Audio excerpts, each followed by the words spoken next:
How to edit like Noxcut part 2। भाई नॉक्सकट के edit देख के सिर्फ एक ही सवाल आता है, ये करता कैसे है? इतने स्मूथ ट्रांजिशंस, क्रेजी इफेक्ट्स और पीसी लेवल एनिमेशन, वो भी मोबाइल में। सोचा चलो आज करते हैं नॉक्सकट के एनिमेशंस का ब्रेकडाउन। ये है पार्ट 2 और इस बार मिलेगा full editing breakdown simple steps में। तो हेडफोन्स लगाओ and let the tutorial begin.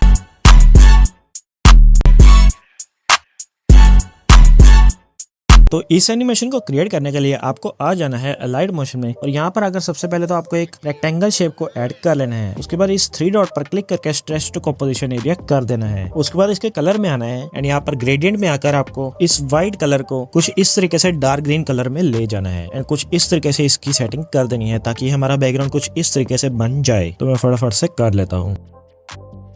तो अब हमारा बैकग्राउंड बनकर तैयार है। अब फिर से प्लस के ऑप्शन पर क्लिक करके मैं एक सर्कल शेप को ऐड कर लेता हूँ एंड इसके साइज को एडजस्ट कर लेता हूँ। तो इतना साइज कर लेने के बाद फिर से ग्रेडियंट में जाता हूँ। इसके सेकंड वाले ग्रेडियंट में आकर इसके ब्लैक वाले पोर्शन को मैं सेंटर में ले आऊंगा कुछ इस तरीके से। अब ये कर लेने के बाद आपको व्हाइट वाले कलर को ब्लैक कर लेना है एंड इस तरफ वाले ब्लैक को आपको ग्रीन शेड में ले जाना है, जिससे हमारे सर्कल में ग्रीन कलर भी आ जाएगा और इसमें विग्नीड इफेक्ट टाइप सा भी ऐड हो जाएगा। तो ये कितना सही लग रहा है। तो अब ये कर लेने के बाद हमें इस लेयर की डुप्लीकेट करनी है एंड इसके कलर फिल पर जाकर कलर को बंद कर देना है। अब स्ट्रोक पे जाकर स्ट्रोक को इनेबल करना है, कलर को व्हाइट कर देना है। स्ट्रोक को मैंने 5 तक कर लिया है एंड अब मूव एंड ट्रांसफॉर्म में जाकर इसके थर्ड ऑप्शन पर जाकर स्केल वाले में इसके स्केल को थोड़ा बहुत इंक्रीज कर दूंगा कुछ इतना। अब ये भी कर लेने के बाद आपको फिर से प्लस के ऑप्शन पर जाना है और यहाँ पर एक फिर से रेक्टेंगल शेप को ले लेना है एंड रेक्टेंगल शेप को ले लेने के बाद आपको इसके इफेक्ट्स में जाना है और इसमें एक इफेक्ट को ऐड करना है, रिपीट अलोंग पाथ। इसको स्टैंडर्ड सेटिंग में ऐड कर लेना है। उसके बाद इस रेक्टेंगल के मूव एंड ट्रांसफॉर्म में जाकर फिर से इस थर्ड ऑप्शन पर जाना है और अब इसके साइज को कुछ इस तरीके से कम कर लेना है। तो मैंने 18 तक कर लिया है। अब फिर से आपको इफेक्ट्स में जाकर इसी इफेक्ट को ओपन करना है। इसमें टेंजेंट मिलेगा एंड इस टेंजेंट को आपको इनेबल कर लेना है। टेंजेंट को इनेबल करने से आप देख सकते हो इसमें ये ट्रायंगल्स हमारे बिल्कुल सही तरीके से हो गए हैं। आप ऑन ऑफ करके देखना, आपको फर्क पता लग जाएगा क्या पड़ा है इसमें। अब उसके बाद इस काउंट में आना है और इस काउंट को इंक्रीज कर लेना है। तो मैंने 40 तक इसको कर लिया है। अब फेस में आना है, शुरू में की फ्रेम को ऐड करना है एंड थोड़ा सा आगे जाकर तो मैं लास्ट तक चले गया हूँ एंड एक और की फ्रेम को ऐड किया एंड इसको फेस को मैंने इंक्रीज कर लिया। तो ये हमारा कुछ इस तरीके से हो गया है। अब आपको ट्रायंगल और सर्कल जो हमने रेक्टेंगल ऐड किया था उसको और सर्कल को सिलेक्ट करना है एंड इस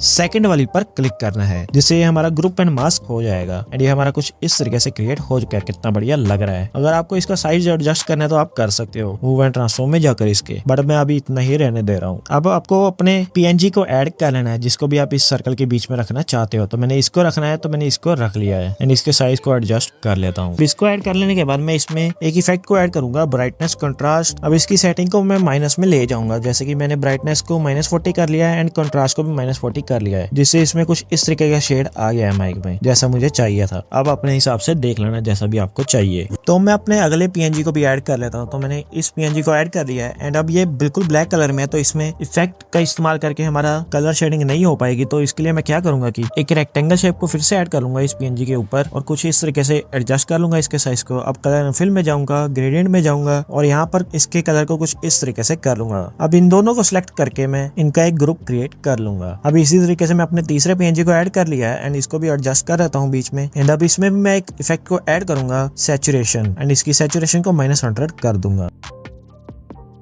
तो अब हमारे तीनों PNGs ऐड हो चुके हैं, जैसा आप देख सकते हो। तो ये तीनों हमारे PNGs हैं। ये हमारी सर्कल वाली लेयर है एंड ये हमारी स्ट्रोक वाली लेयर है, सर्कल की स्ट्रोक जो है, एंड ये सबसे नीचे हमारा बैकग्राउंड है। आपको ये ध्यान रखना है एंड आपको कंफ्यूज नहीं होना। तो मैं क्या करूंगा कि इस सर्कल और इसकी स्ट्रोक वाली लेयर को सिलेक्ट करूंगा और इनकी एक डुप्लीकेट क्रिएट कर लूंगा एंड इसी तरीके से एक बार फिर से इनकी एक और डुप्लीकेट क्रिएट कर ली। अब किसी भी एक सर्कल पर क्लिक किया जो हमारे हैं ये वाले सर्कल, एंड एक इसके साथ किसी भी एक स्ट्रोक को क्लिक किया एंड किसी भी एक PNG को क्लिक किया एंड इन तीनों का एक ग्रुप क्रिएट कर लिया। अब इसी तरीके से स्ट्रोक, सर्कल और एक और PNG को सिलेक्ट करके ग्रुप क्रिएट कर लेना है। तो इस तरीके से हमारे 2 सर्कल्स क्रिएट हो चुके हैं, जैसा आप देख सकते हो। तो पहले तो मैं इन दोनों को साइड पर कुछ इस तरीके से सेट कर लेता हूँ एंड जो अभी हमारा नहीं हुआ उसको बीच में ही रहने देता हूँ। तो इसको मैं ऊपर ले आता हूँ ताकि कंफ्यूजन ना हो। तो हम इसमें इसका कलर इनसे अलग करेंगे। तो मैं इसमें रेड कलर कर देता हूँ। तो ग्रीन की जगह रेड कलर कर दिया है। तो ये हमारा कुछ इस तरीके से हो गया है। अब इस तीनों को भी सिलेक्ट करके इनका भी ग्रुप क्रिएट कर लिया। अब क्या करता हूँ मैं कि मैं इनको एडजस्ट कर लेता हूँ कुछ इस तरीके से। मुझे साइज ज्यादा बड़ा लग रहा है तो मैंने साइज थोड़ा छोटा कर दिया है। सभी को 400 तक कर दिया है कुछ इस तरीके से और इनकी एडजस्टमेंट भी कर लेता हूँ फटाफट से।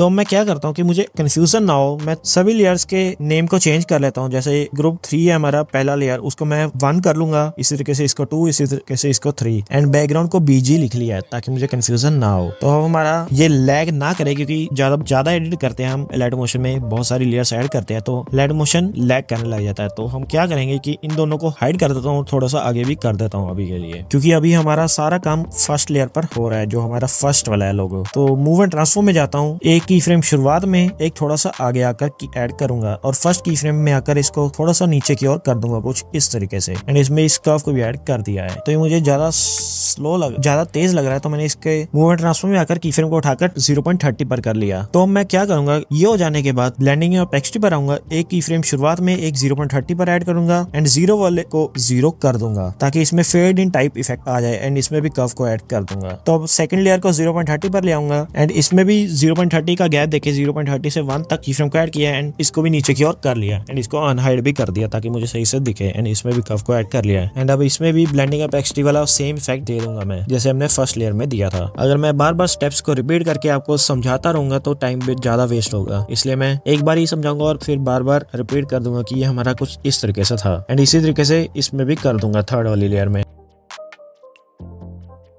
एंड उसी तरीके से ब्लेंडिंग और टेक्सचर पर जाकर भी कर दूंगा। तो अभी हमारा कुछ इस तरीके से आ रहा है, बट मुझे ये एक के बाद एक बहुत ज्यादा फास्ट लग रहा है। तो मैं क्या करूंगा कि इस सेकंड वाली लेयर को थोड़ा सा आगे कर लूंगा 0.30 से एंड इसी तरीके से थर्ड वाली को भी सेकंड वाली से आगे कर लूंगा कुछ इस तरीके से। तो ऐसा करने के बाद हमारा 1.45 पर ये वाला एनिमेशन खत्म हो जाएगा। तो अब मैं क्या करता हूँ कि इन ग्रीन वाले लोगोस जो है इनका एक ग्रुप क्रिएट कर लेता हूँ, दोनों को सिलेक्ट करके, क्योंकि यहाँ से मैं इनको नीचे की ओर भेजूंगा। तो 1.45 पर आकर ग्रुप क्रिएट किया, एक की फ्रेम यहाँ ऐड किया, एक थोड़ा सा आगे किया एंड अब इनको नीचे की ओर कर दिया एंड इसमें कर्व को भी ऐड कर दिया। तो ये ज्यादा फास्ट लग रहा है तो मैंने की फ्रेम उठाकर आगे कर दिया एंड इसमें इस कर्व को भी ऐड कर दिया। अब आप चाहो तो थर्ड में भी मूव एंड ट्रांसफॉर्म के इस्तेमाल से इसको सेंटर में लेके आ सकते हो लाल वाले लोगों को, बट उससे भी ज्यादा आसान तरीका ये होगा कि मैं इसमें एक नल लेयर को यहाँ पर आकर ऐड करता हूँ और इस थर्ड वाले को नल के साथ कनेक्ट कर देता हूँ। अब एक की फ्रेम यहाँ एक थोड़ा सा आगे ऐड किया नल में आकर, अब इसको कुछ इस तरीके से नीचे की ओर स्क्रॉल कर दूंगा एंड इसमें इस कर्व को भी ऐड कर दूंगा, जिससे हमारा कुछ इस तरीके से आ जाएगा जैसा आप देख सकते हो। अब ये हो जाने के बाद मैं इसमें टेक्स्ट को ऐड करना स्टार्ट करता हूँ। तो जैसे मैंने यहाँ पर लिख लिया -30, फोंट का स्टाइल सेलेक्ट कर लिया, कलर सेलेक्ट कर लिया एंड इसको कुछ इस तरीके से यहाँ पर एडजस्ट भी कर देता हूँ एंड इसके साइज को भी एडजस्ट कर लेता हूँ। अब ये हो जाने के बाद मैं इस टेक्स्ट में एक इफेक्ट को ऐड करूंगा। तो इफेक्ट में जाता हूँ, टेक्स्ट इफेक्ट्स में जाता हूँ और यहाँ पर टेक्स्ट प्रोग्रेस वाले को ऐड कर लेता हूँ एंड यहाँ पर क्लिक करके इसको नन कर लूंगा। तो ये हो जाने के बाद मुझे ज्यादा स्लो लग रहा है तो मैं इसके की फ्रेम को उठाकर आगे कर लूंगा कुछ इस तरीके से। ये हो जाने के बाद इसकी एक डुप्लीकेट कर लेता हूँ, बट एक गलती हो गई, हमें इसको तब सेट करना था टेक्स्ट को जब हमारा ये नीचे पहुंच जाएगा नल के इस्तेमाल से। तो मैं इसको नीचे की ओर सेट कर लेता हूँ कुछ इस तरीके से। तो एक को यहाँ पर सेट कर लिया एंड दूसरे को कुछ इस तरीके से पहले एडिट कर लूंगा, -50 लिख लूंगा और यहाँ पर सेट कर लूंगा एंड इसी तरीके से इसके डुप्लीकेट करके इसको -80 कर दूंगा एंड इसको यहाँ पर सेट कर लूंगा। तो अब कुछ इस तरीके से इनमें थोड़ा थोड़ा गैप दे दूंगा ताकि ये थोड़ा थोड़ा टाइम लेट आए इनसे। अब इनका तीनों का ग्रुप क्रिएट कर लूंगा एंड इसको भी नल के साथ कनेक्ट कर दूंगा एंड नल को कनेक्ट करते ही ये हमारा, जैसा आप देख सकते हो, जब हमारी मूवमेंट होगी इस थर्ड वाली लेयर की, जो हमारा रेड कलर का लोगो वाली लेयर है, उसके साथ ही हमारा टेक्स्ट मूव हो रहा है। यही चीजें आपको नोटिस करनी होंगी, तभी आप एनिमेशन में परफेक्ट हो पाओगे। अगर आप इसको नल के साथ कनेक्ट नहीं करते तो ये बहुत अजीब तरीके से आता एंड ये डायरेक्ट उसी पोजीशन पर आता जहां पर हमने इसको प्लेस किया था, बट अब ये लोगो के साथ आ रहा है, मूव हो रहे हैं। तो अब ये भी हो जाने के बाद यहाँ पर आकर मैं इसमें एक और टेक्स्ट को ऐड करूंगा। तो मैं टेक्स्ट को ऐड कर लेता हूँ फटाफट से। इसके फोंट, स्टाइल, कलर सबको सेट करने के बाद इसको भी यहाँ पर मैं सेट कर दूंगा कुछ इस तरीके से। अब ये हो जाने के बाद इसमें मैं एक इफेक्ट को ऐड करूंगा। तो इफेक्ट्स में जाता हूँ, इसके अब टेक्स्ट वाले इफेक्ट्स में जाता हूँ और यहाँ पर टेक्स्ट ट्रांसफॉर्म में फेड अप बाय लेटर वाले को ऐड कर लूंगा। तो ये हमारा कुछ इस तरीके से बन चुका है। अब जब ये पूरा एनिमेशन हो जाएगा तो इसको इसकी एग्जैक्ट पोजीशन पर सेट कर लेता हूँ। अब मैं आपको एक नई चीज सिखाता हूँ, आप टेक्स्ट में इसके कलर को कैसे चेंज कर सकते हो बिना नया टेक्स्ट ऐड किए। तो उसके लिए हम क्या करेंगे, एक रेक्टेंगल शेप को ऐड करेंगे एंड इसके कलर को वो कलर कर लेंगे जिसमें हम टेक्स्ट में कलर चेंज करना चाहते हैं। जैसे मेरे को एग्जैक्ट परसेंटेज जो लिखा है उसको रेड कलर में करना है, तो उसके लिए मैं इसको रेड कलर में कर लूंगा एंड बिल्कुल इसके ऊपर प्लेस कर दूंगा। तो अब इसके कलर को मैं रेड कर लेता हूँ। अब इसके 3 डॉट पर क्लिक करके क्रिएट क्लिपिंग मास्क कर लूंगा, जिससे हमारा रेड कलर में हो जाएगा जैसा आप देख सकते हो। अब इन दोनों को सिलेक्ट करके इनका ग्रुप क्रिएट कर लेता हूँ। तो अब ये भी हमारा हो चुका है। तो अब इसको भी मैं नल के साथ कनेक्ट कर देता हूँ। ये हमारी अभी नई लेयर कनेक्ट क्रिएट की है हमने ग्रुप वाली। अब यहाँ पर आकर मैं नल में आता हूँ और एक की फ्रेम मूव में और एक इसके थर्ड स्केल वाले में आकर ऐड करूंगा। अब थोड़ा सा आगे आकर उसी तरीके से स्केल और मूव दोनों में ऐड कर लूंगा एंड अब स्केल के इस्तेमाल से थोड़ा सा इसको जूम कर लूंगा एंड सेंटर में प्लेस कर दूंगा, जिससे इसमें थोड़ा सा जूम इन वाला इफेक्ट आ जाए एंड इसमें इस कर्व को भी ऐड कर लूंगा। तो मैं सभी लेयर्स को सिलेक्ट करके इनकी ड्यूरेशन को बराबर कर लूंगा। तो अब हमारा एनिमेशन बनकर तैयार है। आप इसका रिजल्ट देख सकते हो।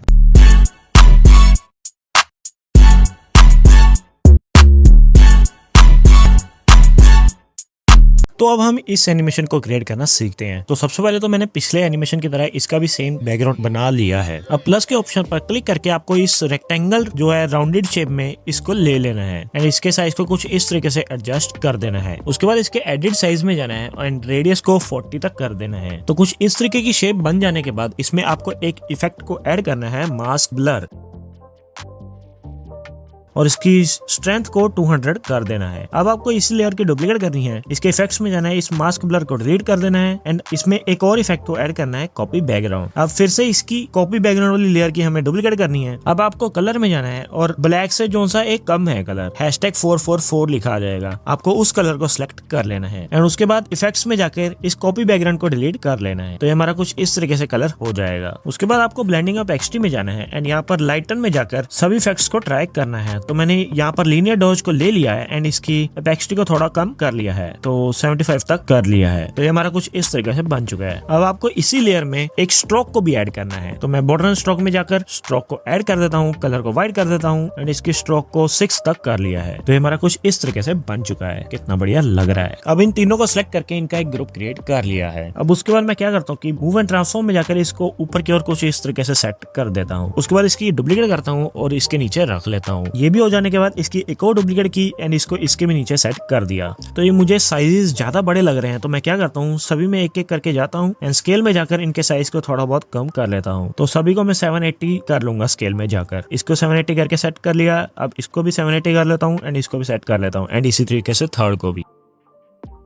अब तीनों सेट हो जाने के बाद हम इनमें टेक्स्ट को ऐड करना स्टार्ट करते हैं। तो मैंने अपने टेक्स्ट को ऐड कर लिया है, लिख लिया साउंड इफेक्ट्स, इसके कलर को ग्रीन कर लिया एंड इसके फॉन्ट को भी सिलेक्ट कर लिया है एंड इसके साइज को एडजस्ट करके सबसे पहले वाले बॉक्स में मैं ऐड कर लेता हूँ। तो मुझे टेक्स्ट ये सही लग रहा है, इसको ही रख लिया है। अब मैं इसमें एक इफेक्ट को ऐड करूंगा, डीप ग्लो, और इसको स्टैंडर्ड सेटिंग में ऐड करके इसके ग्लो रेडियस एंड इंटेंसिटी को थोड़ा बहुत इंक्रीज कर दूंगा, जिससे इसमें कुछ इस तरीके का ग्लो आ जाएगा। अब इसमें एक और इफेक्ट को ऐड करूंगा जिसका नाम है टेक्स्ट ट्रांसफॉर्म, और इसमें से फेड अप बाय लेटर वाले को मैं सिलेक्ट कर लूंगा, जिससे इसमें कुछ इस तरीके का इफेक्ट आ जाएगा। तो मूव एंड ट्रांसफॉर्म के इस्तेमाल से इसको फिर से बीच में कर लूंगा कुछ इस तरीके से। अब आपको इफेक्ट में जाकर टेक्स्ट ट्रांसफॉर्म वाले को ओपन करना है एंड यहाँ पर ट्रांसफॉर्म में जाना है और यहाँ पर लेटर की जगह आपको वर्ड कर देना है, जिससे इसमें कुछ इस तरीके का इफेक्ट आ जाएगा। कितना बढ़िया लग रहा है। अब मैं इस टेक्स्ट वाली लेयर की डुप्लीकेट कर लेता हूँ। अब इसके एडिट टेक्स्ट में जाता हूँ और अपने दूसरे टेक्स्ट को लिख लेता हूँ। तो यहाँ पर मैंने लिख लिया बैकग्राउंड म्यूजिक एंड इसको भी नीचे वाले बॉक्स में सेट कर लेता हूँ। तो ये फोन का स्टाइल बढ़िया नहीं लग रहा इस टेक्स्ट पर, तो मैं क्या करता हूँ कि इसका स्टाइल चेंज कर देता हूँ। तो मैंने इसके फोन का स्टाइल चेंज कर लिया है, इसको इसके बीच में सेट कर लिया है। आपको जो बढ़िया लगे आप उसको रख सकते हो। तो मैं सभी को सेम रखूंगा। तो मैंने इसका भी टेक्स्ट का फोन चेंज कर लिया है, मैंने इसके भी साइज को एडजस्ट कर दिया है। तो डुप्लीकेट करने से हमें ये फायदा होगा कि हमारे टेक्स्ट में इफेक्ट लग जाएगा ऑटोमेटिकली एंड उसी तरीके से हम इसका भी डुप्लीकेट करेंगे। एंड अब मैं थर्ड टेक्स्ट को लिख लूंगा, यहाँ पर लिख लेता हूँ वॉइस ओवर और इसको भी सेट कर देता हूँ। तो जैसा आप देख सकते हैं हमारा कुछ इस तरीके से बन चुका है। कितना सही लग रहा है। अब आपको किसी फर्स्ट बॉक्स को सिलेक्ट करना है एंड उसी बॉक्स वाले टेक्स्ट को सिलेक्ट करना है एंड दोनों को सिलेक्ट करके इनका ग्रुप क्रिएट कर लेना है एंड इसी तरीके से आप सेकंड बॉक्स को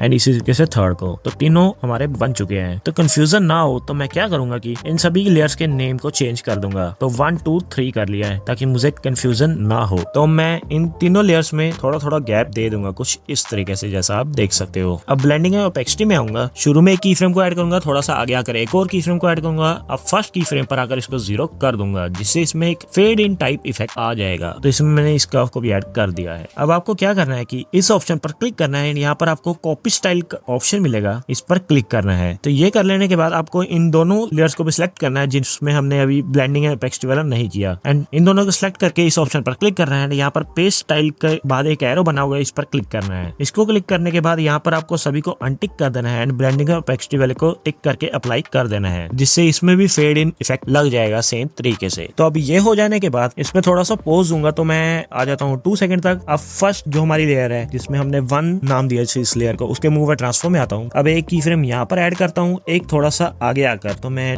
2.30 तक आ गया हूँ। एक और की फ्रेम को ऐड कर दिया एंड इसको कुछ इस तरफ को ले गया हूँ और इसमें इस कर्व को भी ऐड कर दिया। तो अब सेकंड टेक्सचुअल लेयर में आता हूँ और आपको देखना है जैसे कि हमने 2 और 230 के बीच में आकर सेकंड वाली लेयर में आ जाएंगे, मूव एंड ट्रांसफॉर्म में आ जाएंगे एंड 220 पर मैंने की फ्रेम को ऐड किया, एक की फ्रेम को 240 पर कर लिया एंड इस वाले की फ्रेम में आकर इसको इस तरफ को स्क्रॉल कर लिया एंड इसमें इस कर्व को भी ऐड कर लिया। तो ये मुझे ज्यादा फास्ट लग रहा है तो मैंने इसको 250 तक कर लिया है। तो अब इसी तरीके से सेकंड वाली लेयर में जहां पर की फ्रेम्स को ऐड किया हूं दोनों के बिल्कुल सेंटर में आकर थर्ड वाली लेयर में आता हूं, मूव एंड ट्रांसफॉर्म में आकर एक की फ्रेम यहाँ, एक थोड़ा सा आगे, वही 30 सेकंड का गैप देकर एंड इस तरफ को इसको मूव कर लेना है, इसकी फ्रेम बताकर, और ये कर्व को भी ऐड कर लेना है। तो हमारा कुछ इस तरीके से बन जाएगा जैसा आप देख सकते हो। तो अब यहीं पर रहकर मैं एक रेक्टेंगल शेप को ऐड कर लेता हूँ एंड इसके साइज को कुछ इस तरीके से एडजस्ट कर लूंगा एंड इसको इस जगह पर प्लेस कर दूंगा। ये हो जाने के बाद इसके कलर एंड फिल पर जाकर इसके कलर को बंद कर दूंगा। स्ट्रोक में जाकर स्ट्रोक को इनेबल करूंगा, कलर को व्हाइट करूंगा एंड स्ट्रोक को मैं 5 तक कर लेता हूँ। तो इसको थोड़ा और इंक्रीज कर लेता हूँ, 6 तक ही कर लिया मैंने। तो अब सही लग रहा है। तो अब क्या करूंगा कि मैं प्लस के ऑप्शन पर क्लिक करके वेक्टर ड्राइंग के इस्तेमाल से इनमें एरो को क्रिएट करूंगा। तो वेक्टर ड्राइंग में आकर ये आपको पॉइंट सा दिख रहा होगा, इसको मूव करके मैं यहाँ पर रख लेता हूँ और प्लस के ऑप्शन पर क्लिक करता हूँ जिससे इसमें डॉट आ जाएगी। अब इसी तरीके से अगली पोजीशन पर जाता हूँ और फिर प्लस पर क्लिक करता हूँ एंड इसी तरीके से कुछ इस तरीके की शेप को क्रिएट कर लेता हूँ। मैं होप करता हूँ आपको थोड़ा बहुत तो वेक्टर ड्राइंग को इस्तेमाल करना आता होगा। अगर नहीं आता मुझे कमेंट सेक्शन में बता देना, मैं इस पर एक डेडिकेटेड वीडियो ला दूंगा वेक्टर ड्राइंग पर। अब ये कर लेने के बाद आपको कलर एंड फिल पे जाना है। कलर एंड फिल में जाकर इसको बंद कर लेना है, कलर को स्ट्रोक में जाकर स्ट्रोक को इनेबल करना है, कलर को व्हाइट करना है एंड इसके साइज को कुछ इतना रख लेना। अब फिर से एडिट पॉइंट पर जाना है। अब इस पॉइंट पर जाकर इस ऑप्शन पर क्लिक करना है जिससे ये कर्व में हो जाएगा। अब अगले पॉइंट पर जाता हूँ, फिर से इस कर्व पर क्लिक कर लेता हूँ तो हमारी कुछ इस तरीके से शेप बन जाएगी। तो अब इतना हो जाने के बाद मैं इसकी स्ट्रोक को और इंक्रीज कर लेता हूँ, मुझे ज्यादा पतली लग रही है तो मैंने इसको 15 तक कर लिया है। अब मैं इसमें एक इफेक्ट को ऐड करूंगा, डीप ग्लो,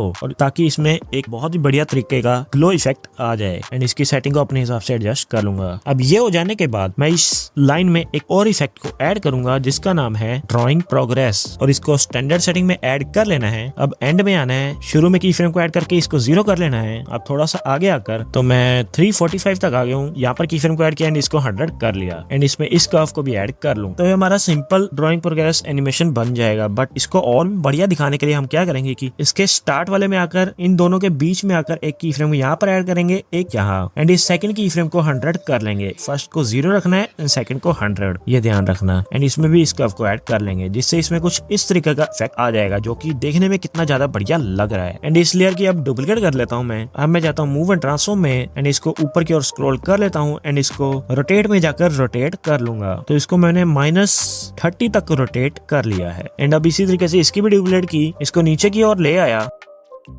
अब मैं इसकी रोटेशन को 0 कर लेता हूँ एंड अब इस 3 डॉट पर क्लिक करके यहाँ पर आपको फ्लिप वर्टिकली का ऑप्शन मिलेगा, इस पर क्लिक करना है जिससे ये फ्लिप हो जाएगा। अब इसके रोटेशन में जाकर इसको भी एडजस्ट कर लूंगा। तो ये हमारा कुछ ऐसा आ रहा है 30 पर, तो मैं इसको कम कर लेता हूँ ताकि थोड़ा सही दिखे। तो इसको मैं कर लेता हूँ कुछ इतना, तो ये 20 तक, तो ये 23 तक सही लग रहा है। तो ये कुछ इस तरीके से आ रहा है, कितना सही लग रहा है। तो मैं इन तीनों को सिलेक्ट करके इनका ग्रुप क्रिएट कर लूंगा एंड इस ग्रुप को उठाकर इन तीनों के नीचे ले आऊंगा। तो ये हमारा कुछ इस तरीके से आ रहा है। तो जब इतनी हो हमारी, तब मैं इस बॉक्स को भी शो कराना चाहता हूँ और इसके साथ एक टेक्स्ट को भी। तो इसको मैंने आगे की ओर उठाकर रख लिया है कुछ इतना, क्योंकि हम इसमें फेड इन इफेक्ट भी देंगे। तो क्या करता हूँ, मैं यहाँ तक कर लिया है। अब इस रेक्टेंगल वाली शेप में जाता हूँ, बट उससे पहले मैं एक और चीज कर लेता हूँ, इसमें टेक्स्ट को भी ऐड कर लेता हूँ। तो यहाँ पर मैंने लिख लिया 100%। इसके कलर को मैंने ग्रीन करके फॉन्ट वगैरह सेलेक्ट करके इसको यहाँ पर एडजस्ट कर दिया है।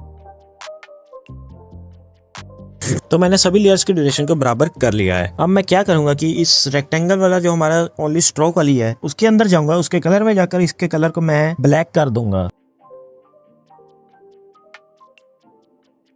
अब इसी पोजीशन पर रहकर एक रेक्टेंगल शेप को फिर से ऐड करूंगा एंड इसको कुछ इस तरीके से इस लेयर के ऊपर रख लूंगा एंड इसमें एक इफेक्ट को ऐड करूंगा, वेव वॉर, और इसको स्टैंडर्ड सेटिंग में ऐड कर लेना है। मैग्नीट्यूड को आपको 2 तक कर लेना है एंड इसके फेस में आकर शुरू में की फ्रेम को ऐड करना है एंड 430 तक एक और की फ्रेम को ऐड करना है। अब फर्स्ट की फ्रेम पर जाकर इसको 4 तक मैं इंक्रीज कर लिया है। तो ये हमारा कुछ इस तरीके से बन चुका है। तो मैं इसको और इंक्रीज कर लेता हूँ। तो मैंने इसको 4.50 कर लिया है। तो मुझे अभी भी कम लग रहा है, तो मैंने इसको 6 तक ही कर लिया है। अब सही लग रहा है। अब सबसे पहले पहले तो मैं इसके कलर में जाकर इसके कलर को मैं वही कलर कर लूंगा जो मैं बॉक्स के अंदर रखना चाहता हूँ। तो मैंने इस कलर को रख लिया है। ये हो जाने के बाद यहाँ पर आपको इसके 3 डॉट पर क्लिक करना है एंड यहाँ पर क्रिएट क्लिपिंग मास्क पर क्लिक करना है। बट ये काम आपको इस टेक्स्ट वाली लेयर को ऊपर करने के बाद करना है। याद रखना जो हमारी वेव वार्प जिसमें हमने ऐड किया है रेक्टेंगल में, वो लेयर हमारी स्ट्रोक के साथ वाली बॉक्स वाली लेयर के ऊपर होनी चाहिए। कुछ इस तरीके से जैसे मैंने रख लिया है एंड अब इस 3 डॉट पर क्लिक करके क्रिएट क्लिपिंग मास्क कर देना है। तो फिलहाल तो मैं अब इसको भी ड्यूरेशन को बराबर कर लिया है। अब इस वेव वार्प वाले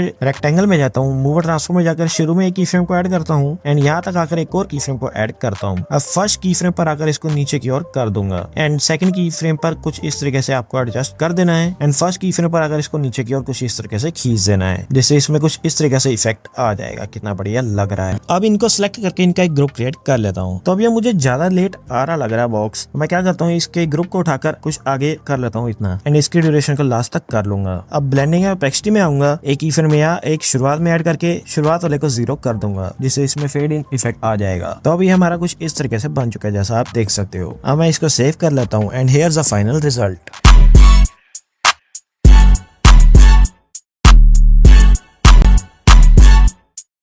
तो इस इफेक्ट को क्रिएट करने के लिए मैं आ गया हूँ अलाइड मोशन में। तो सबसे पहले तो हम एक बैकग्राउंड को क्रिएट कर लेंगे। तो उसके लिए क्या करना है, एक रेक्टेंगल शेप को ले लेना है, इस 3 डॉट पर क्लिक करके स्ट्रेच टू कंपोजिशन एरिया करना है। अब कलर एंड फिल पर आकर इसके ग्रेडियंट में आना है एंड इसके सेकंड ग्रेडियंट में आकर सबसे पहले तो इस ब्लैक वाले को बिल्कुल सेंटर में कर लेना है कुछ इस तरीके से एंड व्हाइट वाले को नीचे की ओर। अब इसके ब्लैक को व्हाइट कर लेना है एंड जो व्हाइट वाला हिस्सा था उसको ग्रे कर लेना है, जिससे कुछ इस तरीके का एक बैकग्राउंड हमारा क्रिएट हो जाएगा। तो हमारा बैकग्राउंड क्रिएट हो गया। अब हम इसमें एक टेक्स्ट को ऐड करेंगे। तो यहाँ पर लिख लेता हूँ मैं, उतना जान के करोगे क्या टेक्स्ट में। इसके फॉन्ट को सिलेक्ट करके इसके कलर को सिलेक्ट करके मैं कुछ इस तरीके से एडजस्ट कर देता हूँ। अब मैं इसके इफेक्ट्स में आकर टेक्स्ट वाले इफेक्ट्स में आऊंगा, यहाँ पर टेक्स्ट ट्रांसफॉर्म में आकर फेड अप बाय लेटर वाले को सिलेक्ट कर लूंगा। अब इसको ओपन करना है, इसके ट्रांसफॉर्म में जाना है, इसके लेटर की जगह आपको वर्ड कर देना है। तो हमारा कुछ इस तरीके से इफेक्ट बन जाएगा। कितना सही लग रहा है। अब मैं इसके टेक्स्ट को थोड़ा बहुत और ऊपर नीचे करके रख लेता हूँ। अब मैं क्या करता हूँ, किसी भी एक इमेज को ऐड कर लेता हूँ। तो मैंने इस थंबनेल को ऐड कर लिया है एंड इसके साइज को कुछ इस तरीके से एडजस्ट करके रख दिया है। तो मुझे टेक्स्ट ज्यादा बड़ा लग रहा है, तो मैं इसके मूवमेंट ट्रांसफर में आकर इसको कुछ इस तरीके से एडजस्ट कर दूंगा। इसके साइज पोजीशन को एडजस्ट कर लेता हूं। अब थंबनेल को भी एडजस्ट कर लेता हूं अब इस थंबनेल को मैंने कुछ इस तरीके से साइड में रख लिया है। अब मैं इस लेयर की डुप्लीकेट करूंगा इस थंबनेल की एंड इसको कुछ इस तरीके से यहाँ पर एडजस्ट कर दूंगा एंड इसी तरीके से इसकी भी डुप्लीकेट करके इसको भी साइड पर एडजस्ट कर दूंगा एंड इसी तरीके से इसकी एक और डुप्लीकेट कर लेता हूँ। और अब ये स्क्रीन के बाहर जा रहा है, तो मैं क्या करूंगा कि सबसे पहले तो मैं इन थंबनेल्स को दूसरे थंबनेल के साथ रिप्लेस कर दूंगा। तो जैसे कि इस थंबनेल के कलर में फिल पे जाता हूँ, इस ऑप्शन पर क्लिक करके आपको अपने दूसरे थंबनेल को सिलेक्ट करके रिप्लेस कर लेना है एंड इसी तरीके से 2 और को कर लूंगा। तो ये इतना हमारा हो गया है। अब मैं क्या करूंगा कि इन चारों को सिलेक्ट करूंगा एंड इनका एक ग्रुप क्रिएट कर लूंगा। अब इसको मूव एंड ट्रांसफॉर्म में जाकर स्क्रॉल कर लूंगा कुछ इस तरफ को। अब फिर प्लस के ऑप्शन पर क्लिक करके अपने थंबनेल को ऐड कर लूंगा। तो मेरे पास जितने भी 5-7 थंबनेल्स हैं, मैं उन सभी को कुछ इस तरीके से एडजस्ट करके ऐड कर लूंगा और फिर लास्ट में उनका ग्रुप क्रिएट कर लूंगा। तो मैं फटाफट से ये काम कर लेता हूँ। तो अब इनका मैंने एक ग्रुप क्रिएट कर लिया है। अब मूव ट्रांसफॉर्म में आकर इसको इस तरफ को फिर से स्क्रॉल कर लूंगा एंड फर्स्ट थंबनेल को कुछ यहाँ तक ले आऊंगा। अब इतना कर लेने के बाद प्लस के ऑप्शन पर क्लिक करूंगा एंड एक रेक्टेंगल शेप को फिर से ऐड कर लूंगा एंड इसको कुछ इस किनारे पर सेट कर लूंगा कुछ इस तरीके से। अब इसके इफेक्ट्स में जाऊंगा और इसमें एक इफेक्ट को ऐड करूंगा, गॉसियन ब्लर एंड इसके गॉसियन ब्लर को मैंने 340 तक कर लिया है एंड इसको कुछ इस तरीके से थोड़ा बहुत एडजस्ट कर लेता हूँ। अब इसकी डुप्लीकेट करके इसको दूसरे किनारे पर भी रख दूंगा कुछ इस तरीके से। तो इतना रख लेने के बाद आप देख सकते हो साइड से अभी थोड़ा थंबनेल दिख रहा है। तो उसको सेट करने के लिए मैं क्या करूंगा, इसके साइज को एडजस्ट करूंगा। तो एडिट शेप में जाकर इसके एक्स को कुछ इस तरीके से इंक्रीज कर दिया, जिससे सही हो गया है। अब इतना कर लेने के बाद इस ग्रुप वाली लेयर में आकर मूव एंड ट्रांसफॉर्म में आना है, शुरू में की फ्रेम को ऐड करना है एंड अब थोड़ा सा आगे आकर तो मैं 3 सेकंड तक आ गया हूँ, एक और की फ्रेम को ऐड किया एंड इसको कुछ इस तरीके से स्क्रॉल कर लेना है। तो अब मैं इसको लास्ट थंबनेल तक कर लूँ। तो लास्ट थंबनेल तक कर लेने के बाद अब मैं इनके बीच में अगर एक कर्व को भी ऐड कर लूंगा। तो मैं कर्व को ट्राई कर लेता हूँ। तो मैंने इस कर्व को ऐड कर लिया है कुछ इस तरीके से, इसको एडजस्ट भी कर लिया है। अब ये हो जाने के बाद इस ग्रुप को सिलेक्ट करूंगा एंड इसमें से एक रेक्टेंगल को सिलेक्ट करके ग्रुप एंड मास्क पर क्लिक करूंगा, जिससे हमारा कुछ इस तरीके से हो जाएगा। एंड अब इसी तरीके से इस वाले ग्रुप को सिलेक्ट करके इस रेक्टेंगल को सिलेक्ट करके फिर से ग्रुप एंड मास्क कर दूंगा। तो हमारा कुछ इस तरीके से आएगा। कितना सही लग रहा है। तो ये गॉसियन ब्लर ज्यादा हो गया है, इसलिए साइड से ज्यादा दिख रहा है बाहर। तो मैं क्या करूंगा, इसके एडिट ग्रुप में जाऊंगा और इस रेक्टेंगल में जाकर इफेक्ट में जाकर इसके गॉसियन ब्लर को कम कर दूंगा।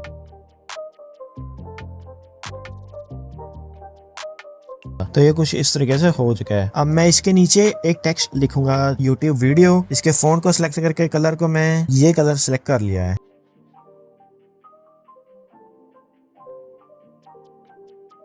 एंड इसके साइज को कुछ इस तरीके से एडजस्ट कर लूंगा एंड इसको सबसे नीचे ले आऊंगा कुछ इस तरीके से। अब इसके ब्लेंडिंग ऑफ एक्सट्री में अगर इसकी ब्लेंडिंग ऑफ एक्सट्री को मैं 35 तक कर लिया है।